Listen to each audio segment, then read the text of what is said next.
আসসালামু আলাইকুম। এসএমএলইডি TV servicing পয়েন্টের পক্ষ থেকে আপনাদের সকলকে জানাই শুভেচ্ছা এবং অভিনন্দন। আশা করি আপনারা সকলেই ভালো আছেন। তো আজকে যে বিষয়টি আপনাদের সামনে উপস্থাপন করতে চাচ্ছি এটা হচ্ছে আমরা স্বভাবতই এখন বর্তমানে যে প্যানেলগুলোর সমস্যা হয়, প্রায় ম্যাক্সিমাম প্যানেলগুলাই সিকিবি শর্ট থাকে। তো এক ভাই কমেন্ট করেছেন যে সিকিবি সেকশনের লাইন যদি আমরা কাটিং করি তাহলে সেই ক্ষেত্রে সিকেবি লাইন আমরা কিভাবে আবার জাম্পারিং করতে পারি সহজে, এটাই আজকে দেখানোর চেষ্টা করব। এখানে আপনারা দেখতে পাচ্ছেন আমি ডান পাশে 2টা লাইন কাট করেছি এবং বাম পাশেও 2টা লাইন কাট করেছি। মূলত আমার বাম পাশে শর্টটা ছিল, যে কারণে ডান পাশের লাইনগুলো আমাদেরকে আবার জুড়ে দিতে হবে পুনরায়। তো এটা জুড়ে দেওয়ার জন্যে যে টেকনিকটা এটা আজকে দেখাবো। এইখানে সবচেয়ে এই গুরুত্বপূর্ণ মাধ্যম হচ্ছে এইটা যে প্যানেলটা ঠিক করা হয়েছে এই বিষয়ে আরও পূর্বে ভিডিও দেওয়া হয়েছে। অ্যানালগ মিটারের মাধ্যমে কিভাবে আমরা সিকিবি সেকশন করতে পারি, লাইন আইডেন্টিফাই করতে পারি, শর্ট লাইন।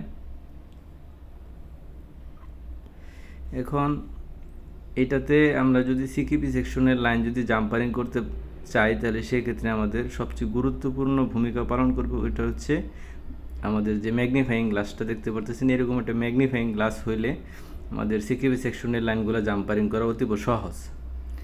আর এটার জন্য যখন আপনারা লাইন কাটিং করবেন তখন সেই ক্ষেত্রে ইনসুলেশনটা উঠায় নেবেন এবং এমনভাবে কাট করার চেষ্টা করবেন যে নিচের যে কফটা আছে এই কফ থেকে একটু উপরে।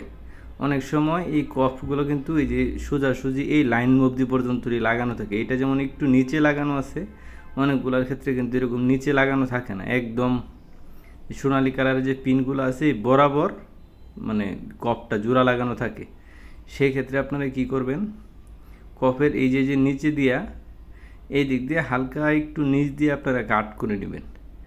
হালকা আস্তে করে যদি আপনারা কাট করে তাহলে সেক্ষেত্রে আপনার কফের কোনো ক্ষতি হবে না, কিন্তু লাইনটা জাম্পারিং করতে সহজ হবে।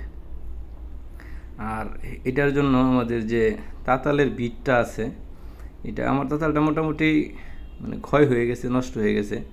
তারপরেও এটাই যে এরকমটিভাবে একটু সুচালু করে নেবেন। এটা যত সুচালু হবে তত জাম্পারিং করতে সহজ। আরেকটু চিকুন বিট নেওয়ার চেষ্টা করবেন আপনারা। সামনের দিকে এরকমটি করে পাতাল্লাভাবে এরকমটিভাবে আপনারা করে নেবেন, রেড দিয়ে ঘষে বা কোনো জামার মধ্যে ঘষে এটা এরকমটিভাবে করে নেবেন। তাহলে সেক্ষেত্রে জাম্পারিং করা সহজ হবে। আর এটা আমি জুম করে নিয়েছি। যদি মাইক্রোস্কোপ ব্যবহার করতে পারেন তাহলে আরও সহজ হবে। আমি মাইক্রোস্কোপ ব্যবহার করি জাম্পারিং করার ক্ষেত্রে। আর এক কপের যে জাম্পারিংগুলা এটা একটু সহজ, কিন্তু এলজি বা অন্য কোনো 19-20-87 ফুল এইচডি রেজুলেশনের জাম্পারিং করা কিন্তু খুব একটু কঠিন। আর এটার জন্য আপনারা আগে থেকে কোনো ধরনের কোনো রজন ব্যবহার করবেন না। যদি রজন ব্যবহার করেন তাহলে সেই ক্ষেত্রে কিন্তু আপনারা লাইন সহজে জাম্পারিং করতে পারবেন না।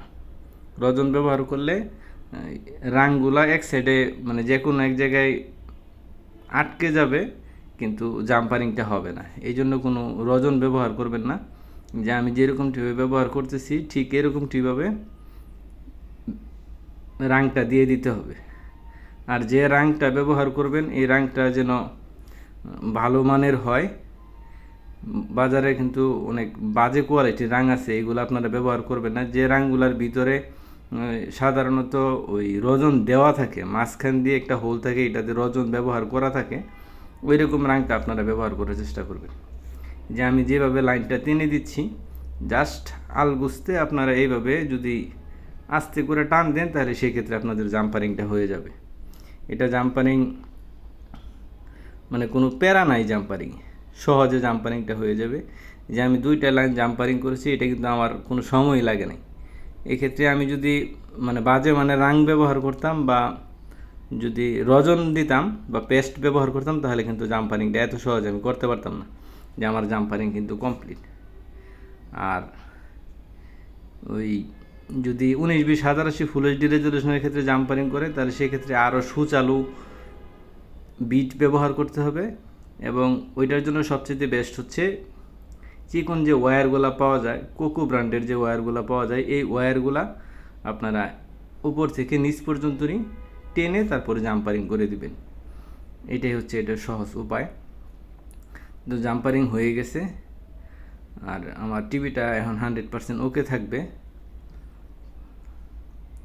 আমি নিশ্চিত যে ছবি মানে গ্রাফিক্স আসবে 100%, যে গ্রাফিক্স চলে আসছে।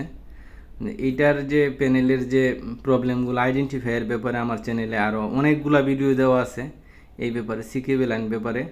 CKB line identification, short identification জানতে পারলে প্যানেলের কাজটা করা সবচেয়ে সহজ। বর্তমানে বেশিরভাগ প্যানেলে হচ্ছে সিকেবি সেকশন প্রবলেম থাকার কারণে বা শর্ট থাকার কারণে আমরা ভিজিএস এবং এই যে ডিসি টু ডিসিএসি টোটাল ভোল্টেজগুলো বন্ধ থাকে। তো আমার মূলত বাম সাইডে শর্ট ছিল, এখন 100% ঠিক আছে। তো পরবর্তীতে যে ভিডিওটা আপলোড দেওয়া হবে আপনারা দেখবেন, সাথেই থাকবেন। তো আজকের এই ভিডিওতে এই পর্যন্তই। সকলেই ভালো থাকবেন, আমার চ্যানেলটি সাবস্ক্রাইব করার অনুরোধ রইল। সকলকে ধন্যবাদ, খোদা হাফেজ।